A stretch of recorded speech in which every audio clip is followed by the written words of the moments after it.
श्री स्वामी समर्थ. नमस्कार. नवरात्र उत्सवाची सांगता दसऱ्याच्या दिवशी झालेली आहे. त्यानंतर देवी झोपत असते असे म्हणतात आणि 9 दिवस युद्ध केल्यानंतर देवीला विश्रांती दिली जाते. त्याचबरोबर शरद पौर्णिमेच्या दिवशी म्हणजे काय, कोजागरी पौर्णिमेच्या दिवशी देवी झोपेतून उठते अशी मान्यता आहे. या दिवशी देवी लक्ष्मी आणि भगवान विष्णू यांची पूजा करण्याची परंपरा आहे. त्याचबरोबर त्यांच्याबरोबर कुबेर देवतांची देखील पूजा केली जाते. त्यामुळे पाहूया आपण यावर्षी कोजागिरी पौर्णिमा ही 6 ऑक्टोबरला साजरी करावी की 7 ऑक्टोबरला. त्याचबरोबर कोजागिरीच्या दिवशी आपल्याला अत्यंत असा प्रभावी उपाय करायचा आहे.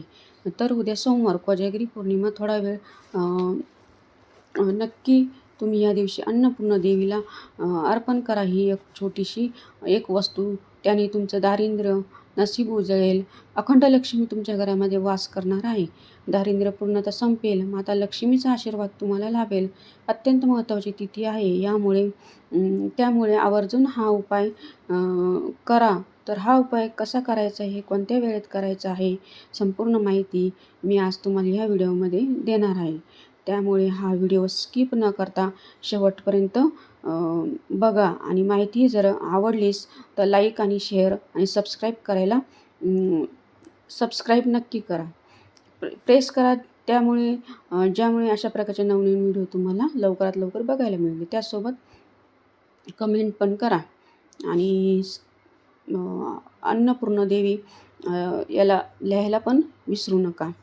महालक्ष्मीचे आशीर्वाद प्राप्त होतील आणि कोजागिरी पौर्णिमेला लक्ष्मीला अनन्यसाधारण महत्त्व आहे.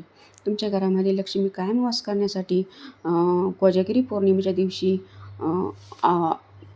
चंद्राचे अतिशय सुंदर वर्णन केलेले आहे. कोजागिरीच्या दिवशी चंद्र खरोखरच अतिशय सुंदर दिसतो. चंद्राच्या तेजस्वी प्रकाश मनमोहून टाकत असतो. या कोजागिरी पौर्णिमेचे धार्मिक महत्त्व अत्यंत आहे.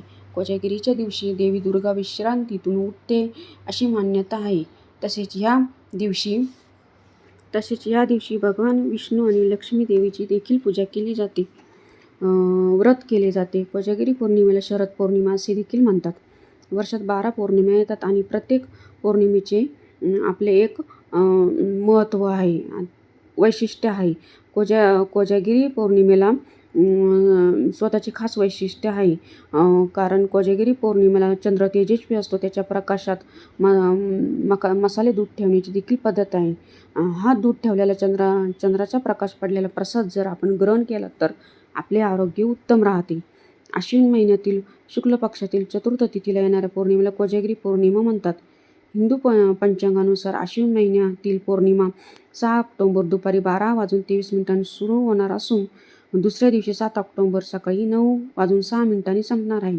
त्यामुळे तिथीनुसार 6 ऑक्टोबर रोजीच कोजागिरी पौर्णिमा ही साजरी करायची आहे. आपण कोजागिरी पौर्णिमेची पूजा कोणत्या वेळेत करायची त्याचा मुहूर्त देखील बघूयात. तर कोजागिरी पौर्णिमेचा शुभ मुहूर्त आहे 6 ऑक्टोबर रोजी रात्री 11:45 पासून ते 7 ऑक्टोबर रोजी रात्री 12:34 असणार आहे. कोजागिरी पूजेसाठी एकूण 49 मिनिटांचा शुभ मुहूर्त असणार आहे. चंद्रोदय हा 6 ऑक्टोबर रोजी सायंकाळी 5:27 होणार आहे.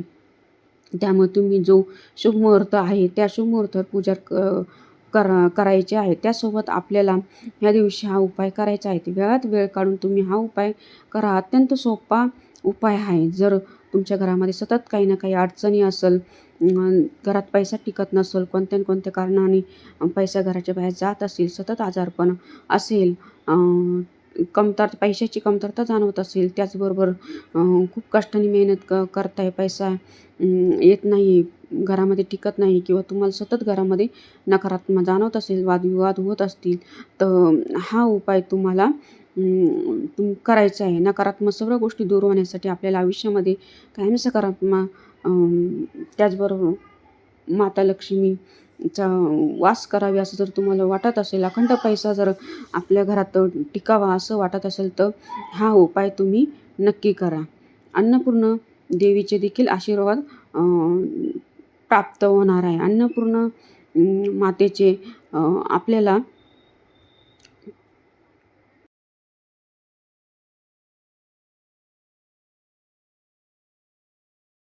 तुम्हाला काय करायचे आहे, देवासमोर आसन टाकून बसायचे आहे. एक तामण घ्यायचे आहे, त्या तामणामध्ये अन्नपूर्णा देवीला ठेवायचे आहे.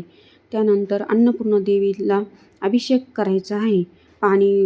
दूध, पाणी अशा प्रकारे अभिषेक करून घ्यायचा आहे. अभिषेक करत असताना अन्नपूर्ण स्तोत्राचे पठण करायचे आहे किंवा ओम अन्नपूर्ण देवाय नमः या मंत्राचा जप देखील तुम्ही करू शकता. ओम अन्नपूर्ण देवे नमः ह्या मंत्राचा जप करून घ्यायचा आहे. अन्नपूर्ण देवीची मूर्ती स्वच्छ पुसून घ्यायची आहे. त्यानंतर अभिषेक केलेलं पाणी दुसऱ्या कोणत्याही भांड्यामध्ये काढून घेऊन त्यानंतर तुम्हाला त्यामध्येच ते तामण स्वच्छ पुसून त्यामध्ये एक स्वस्तिक काढून घ्यायचे आहे. थोडासा कुंकवाचा गंध तयार करायचा आहे. त्यामध्ये थोडीशी हळद टाकायची आहे. दोन्ही मिळून गंध तयार करून त्याचे तुम्हाला एक स्वस्तिक काढायचे आहे. मधले 4 बिंदू देखील आवर्जून द्यायचे आहे. कडाच्या लाईन देखील द्यायच्या आहेत. त्यानंतर तुम्हाला त्यावर अन्नपूर्णा देवीची मूर्ती ठेवायची आहे. त्यानंतर तुम्हाला अन्नपूर्णा देवीला हळद, कुंकू, अक्षता, फुले वाहून घ्यायचे आहेत. त्यानंतर नमस्कार करायचा आहे. त्यानंतर तुम्हाला अखंड तांदूळ घ्यायचे आहे. त्यात हळद, कुंकू लावून लाल पिवळे रंगाचे बनवायचे आहे.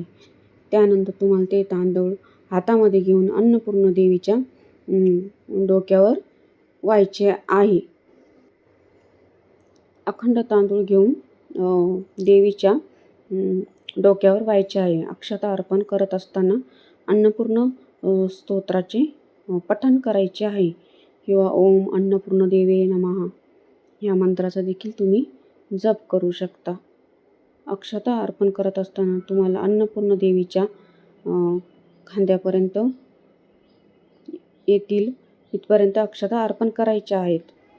त्यानंतर तुम्हाला अन्नपूर्णेची मूर्ती घेऊन आपल्या किचनमध्ये घेऊन जायचे आणि गॅसच्या जी शेगडी आहे त्यावर तुम्हाला स्वस्तिक काढायचं आहे.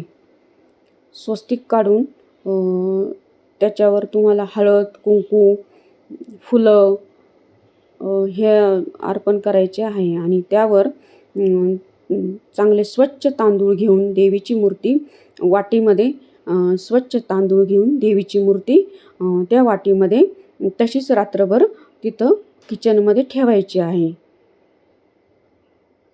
पांढरे तांदूळवर त्यावरच अन्नपूर्णा देवी स्थापन करायची आहे. कधी अन्नपूर्णा देवी खालीच अशी ठेवायची नाही.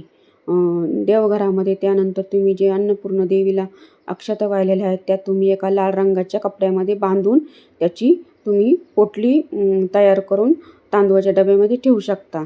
तुम्ही स्वयंपाकघरामध्ये ठेवू शकता. आवर्जून हा उपाय करा. अत्यंत प्रभावी असा उपाय आहे. अन्नधान्याची कधी कमतरता पडणार नाही. कारण तांदूळ हे पूर्ण अन्न आहे. सर्व देवी देवतांना प्रिय आहे. त्यामुळे तुम्ही हा तांदूळाचा उपाय नक्की करा. अन्नपूर्णा देवीला प्रिय असलेल्या या तांदूळाचा आवर्जून हा उपाय करा. माहिती आवडली असेल तर लाईक नक्की करा. सर्वांचे खूप खूप धन्यवाद.